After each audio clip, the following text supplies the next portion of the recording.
Solstice Day 1984.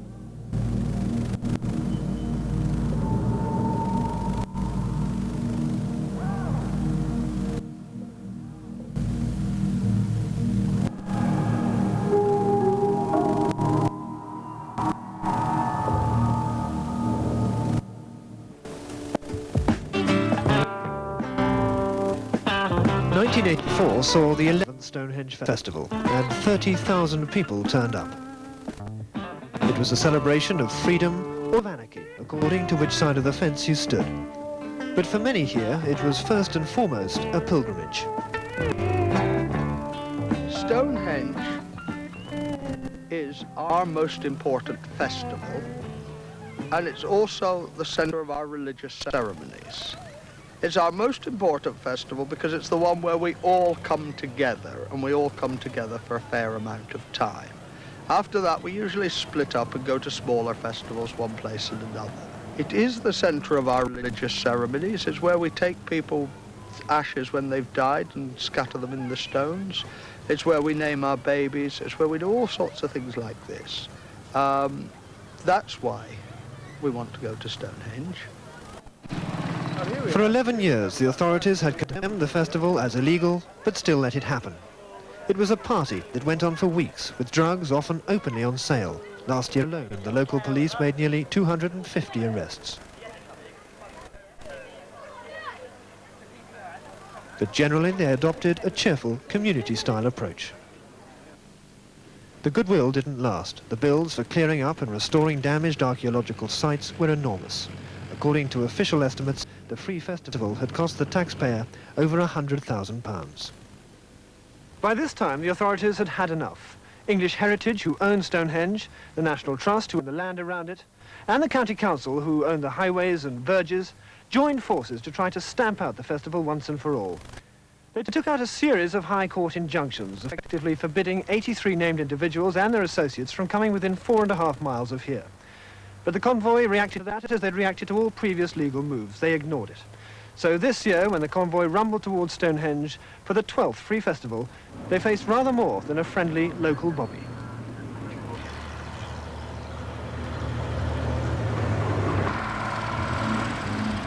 Very much carnival atmosphere.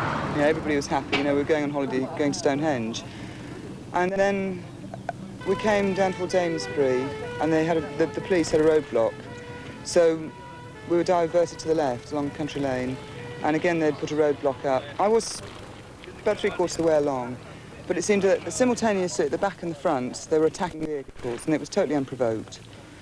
A lot of us pulled into the field and sort of regrouped, had a think about it. I, with 3 other people, went to try and talk to the ACC in order to come to some sort of compromise, and there was just no compromise whatsoever. You know, he actually said, you know, that we could either go off the field and be arrested, or they'd come onto the field and arrest us. Listen, your conduct has been likely to provoke a breach of the peace, and the breach of the peace is still continuing. It started with taunting, then stones were flung at the police, and at least 1 bottle of petrol.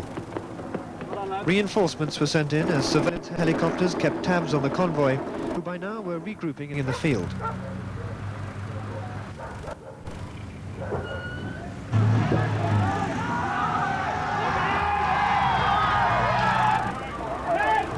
The skirmishing went on for about 4 hours. It was 7:10 when the police decided to move in. A horde of them just came rampaging across the field, and I saw them dragging people out of vehicles, truncheoning in them, just like totally out of control. So we, in the coach, we thought, well, we'll join everyone else charging across the field, trying to get away from this lot, which we did, but there was no way out at the other end. The police officers were deployed into the field. Immediately, coaches were driven at them by members of the so-called peace convoy. They drove towards the police officers, many of whom had to jump for their lives. Nevertheless, we attempted then to stop the vehicles, and it is at that point that we started arresting the persons in there.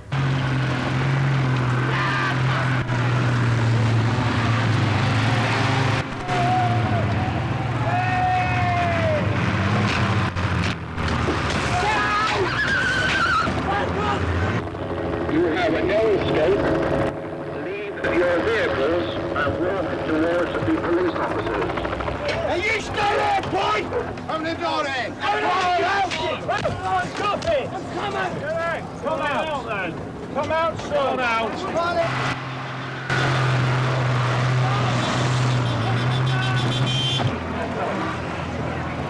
As the windscreen was caving in, I was still in the driver's seat. A spike came through the driver's window, you know, and that was really quite horrific, because if I'd been forward instead of going back as the windscreen came in, it had just gone straight through my skull. And apparently, we discovered afterwards, these were being used to break windscreens, you know, as being easier than using batons. But I was, you know, just shouting at them, stop, stop, and they just didn't.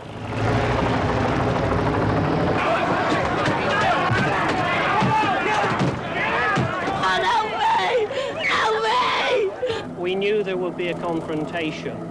I'm hoping that we'll get through the day without too many people being injured. Either policemen or peace convoy, or the people in the field. Has the operation gone as you expected? Yes, I think so.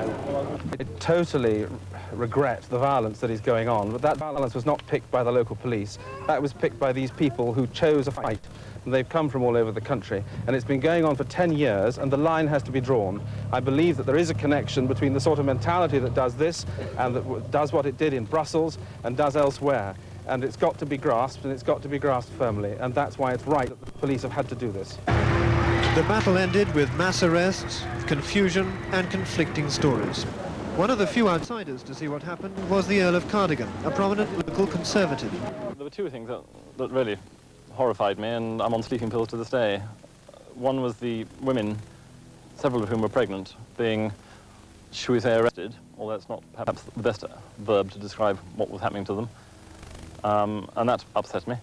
The worst, though, was a picture of there's a woman screaming. She knew she was about to be arrested and her bus seized, and she screamed at the police that she had a baby with her.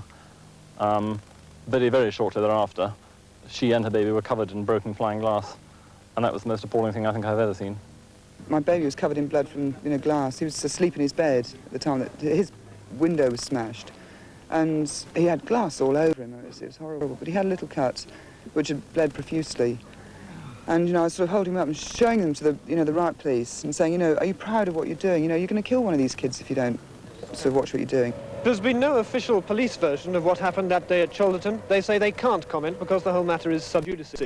But one thing is certain, nobody got anywhere near Stonehenge. Enclosed in a particularly nasty variation on barbed wire called razor wire, and closed since Thursday to everybody, not just the convoy, but druids, tourists, locals, hippies, everybody. But in fact, what the authorities were worried about wasn't so much the monument as the land around it, which they say is rich in archaeological remains, and which they say the convoy have year by year slowly been destroying.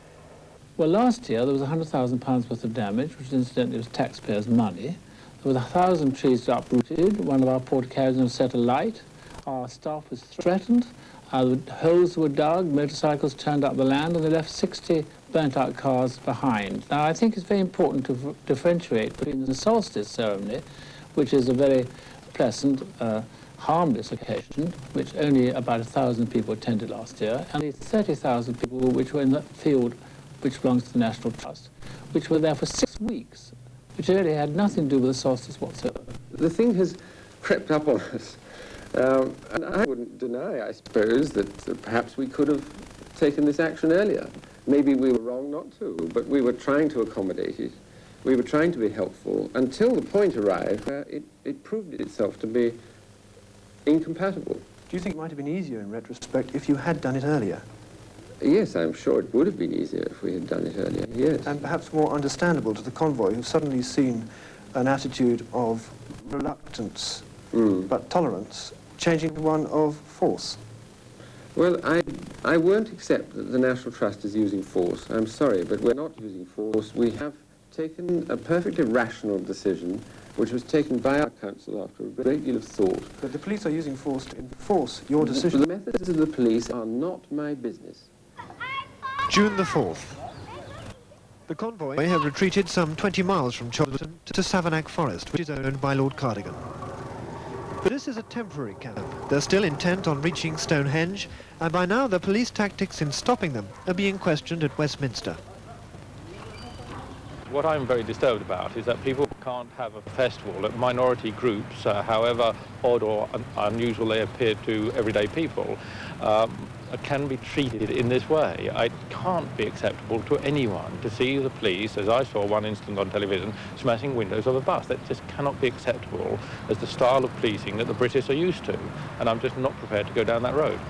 You've seen how desperate the authorities are to keep you out. Were you at all surprised by quite what lengths they go to? I was absolutely shocked and horrified. You see, I've done the negotiations on this for the past 8 or more years. I've negotiated very successfully with the DOE. The DOE used to know how to handle things. I've always considered that we had a reasonable relationship with the Wiltshire Police, more reasonable than in a lot of places. The old tenant farmer who retired a couple of years ago, very dear and personal friend of mine, we'd built up very strong relationships with a lot of people here in Wiltshire. But was the convoy's sense of harmony with the outside world real or imagined? Certainly it didn't extend to English heritage. We have so far contained the peace convoy, which I think are, to everybody's opinion, a very undesirable lot of people have it on anybody's land. June the 16th, the convoy leaves Savernake just hours ahead of an eviction order obtained by the Forestry Commission who managed the site.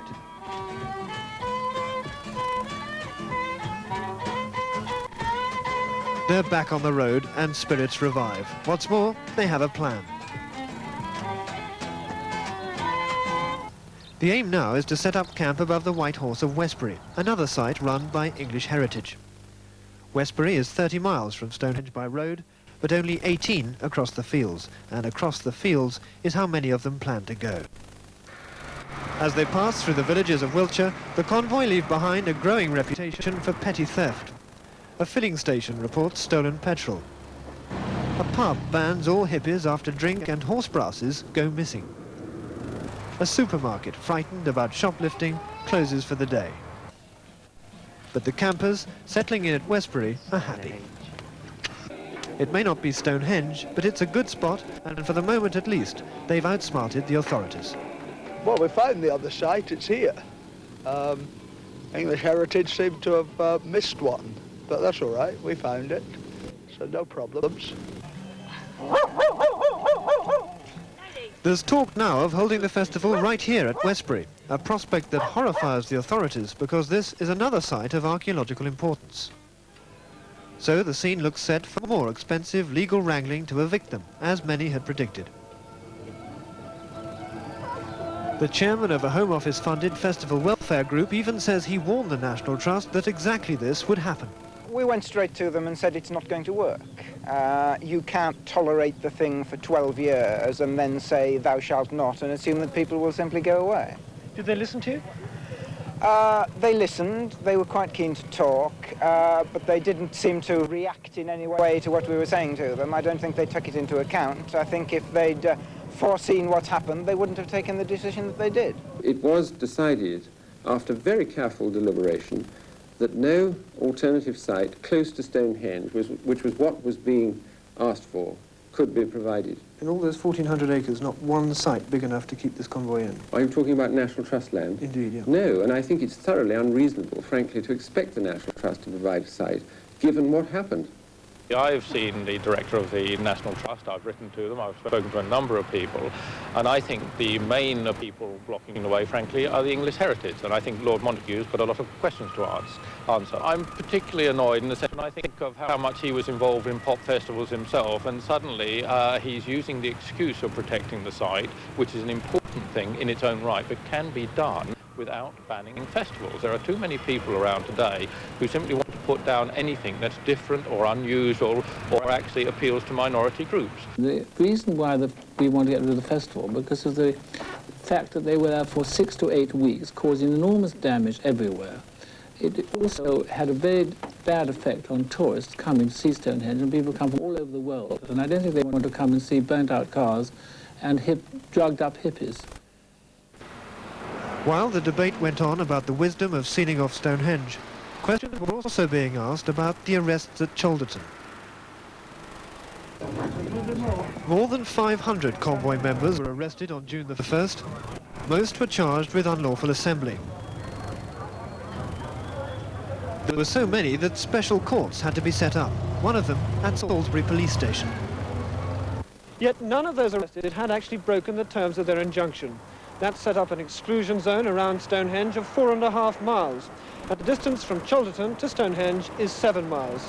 So were the police justified in stopping the convoy? Enforcing an injunction isn't the job of the police. You go to the courts for an injunction in civil proceedings if you want to protect some private right that you have. And if somebody breaks or is threatening to break the injunction, then the right that you have is to take them back to the court which gave the injunction and have them, if necessary, fined or sent to prison for that contempt. Police have no role whatever to play in that. The police have declined to make any comment about the mass arrests or confirm whether they were acting to enforce the injunction. Nor will they speak about the force used in effecting the arrests. If you arrest somebody with proper words of arrest that they can hear on a good lawful ground, then the fact that they're in a vehicle doesn't make that arrest any less an arrest, and it may then be proper and necessary to get them out of the vehicle. But only minimum force can be used, assuming the arrest was lawful in the first place. And minimum force means the absolute bare minimum required to bring somebody into custody. Wanton damage has nothing to do with reasonable force. And what about the police methods of crowd control at Cholderton? What are the Home Office guidelines on the use of truncheons? Police truncheons are extremely dangerous objects. They can kill. There is clear guidance that police officers must never use them on the head for that reason. They're only supposed to be used to disable by use on arms and legs. I am satisfied that my officers did their duty in upholding the law. The situation now is that I should continue to maintain the operation which has been set up in the vicinity of Stonehenge, and that we should take such action as may be necessary to prevent any further breaches of the peace and to uphold the orders of the court. June the 20th. 24 hours until the solstice day sunrise, and a monument has been turned into a fortress. Mile upon mile of razor wire is strung out already, but now for good measure they bring in even more. The bill for this alone rises to £10,000. All access to Stonehenge is closed, and for some it appears that even the main road past it is off limits. We were stopped for trying to figure out, looking at a map like to see where we could get to, Glastonbury won't let us go any further, so we tried to either move them back or they'd arrest us for trying to start a pop festival with about 6 of us. Extra police are drafted in throughout the day. Forces from 6 counties are now on standby. In the afternoon, air surveillance is stepped up over the fields and lanes between the campsite and the stones. In case the convoy could come by road, ditches are dug and earth barricades are built up. Troops seal off army firing ranges near Westbury and warn the convoy that the route is dangerous. Light intensifying night sights are issued to spot anyone trying to breach the cordon before sunrise. Battle lines are drawn. Briefings are over. Now the wait begins for the longest day.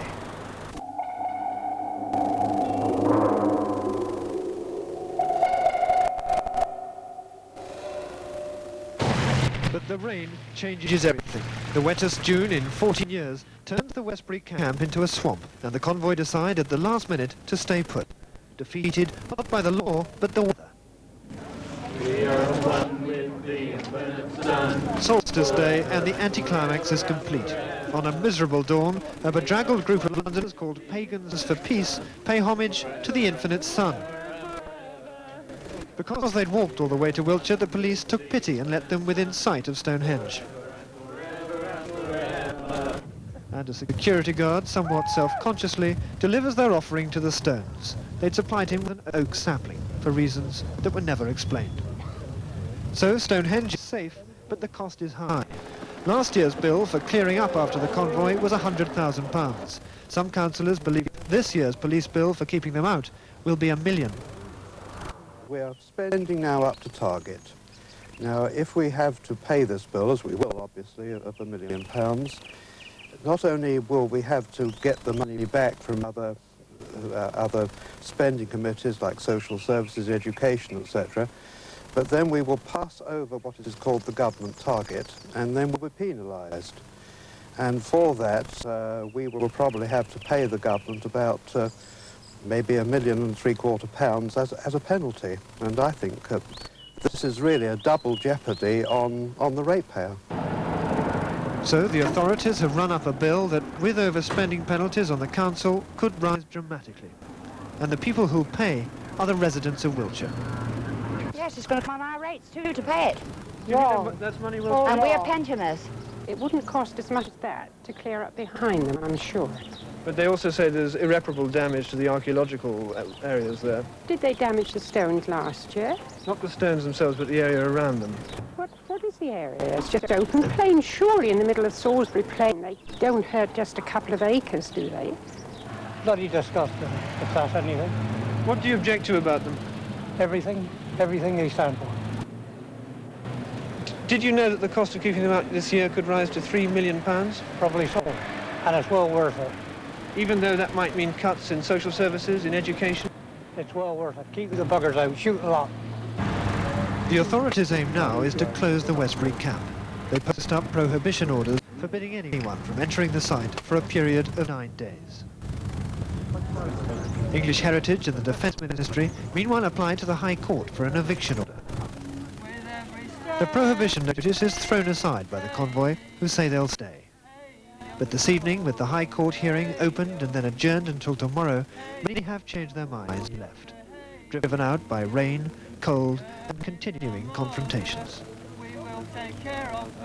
It's 3 weeks since Cholderton, but on both sides the memories are still vivid and the inquest will go on for many weeks to come.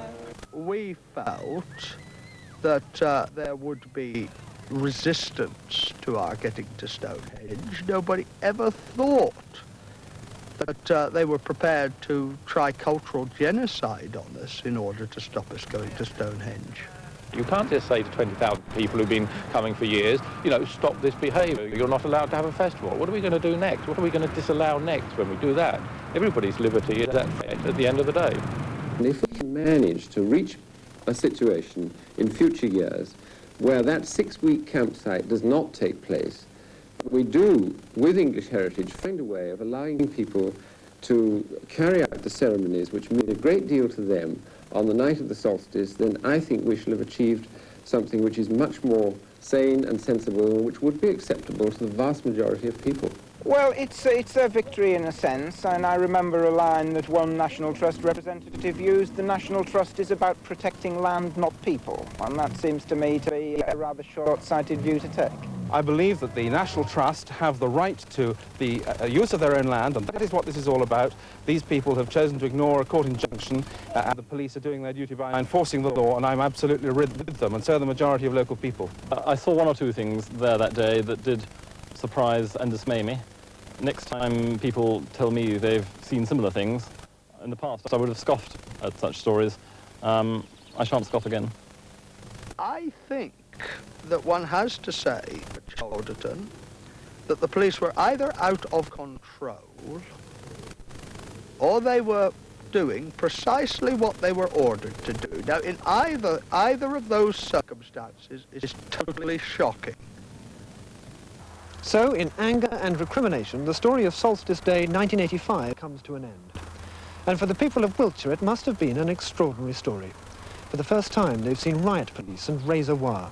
They've been handed a bill that, according to some estimates, is rising towards £3 million. They've heard allegations about unprecedented police brutality, and from the authorities, expressions of satisfaction about a job well done. But that might turn out to be just a little premature, because the convoy say that if no alternative site is found, they'll come back. Next year, the year after, and the year after that. In which case, the battle for Stonehenge may be only just beginning.